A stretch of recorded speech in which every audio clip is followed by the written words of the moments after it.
ভালো লেগেছে। সবচেয়ে বড় কথা আমি একটু আগে ভোলার ইলিশ খেয়েছি, ওটা ভালো লাগছে।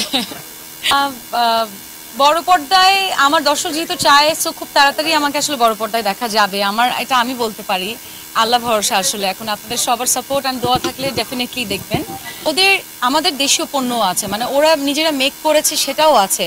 সো ওই জায়গা থেকে আমি বলবো আমাদের দর্শকের বা আমাদের ছেলে মেয়েদের যে ডিম্যান্ড থাকে দেশীয় প্রোডাক্ট, মাঝে মধ্যে আমরা ইম্পোর্টেড প্রোডাক্টও চাই।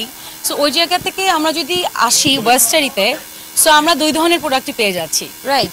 সো ওই জায়গা থেকে আমার কাছে খুব ভালো লাগলো আসলে দেখে। ভালো লাগা যে নিজের দেশের একটা জায়গায় নতুন করে আসতে পেরেছি। সে ভোলার মানুষরা যে আমাকে কতটুকু ভালোবাসে সেটা একটাবার দেখার জন্য আমার কাছে খুব ভালো লাগছে। হ্যাঁ, আসা যাওয়া যাতায়াতে একটু কষ্টকর ছিল, বাট যখন আমি বাইরে, আপনারা সবাই দেখছিলেন যে আমি জাস্ট রোডটা দিয়ে আসাটাই আমার জন্য ডিফিকাল্ট হয়ে যাচ্ছিল, আপনারা সবাই দেখেছেন। সো এটা কিন্তু আসলে দর্শকের ভালোবাসা। সো খুবই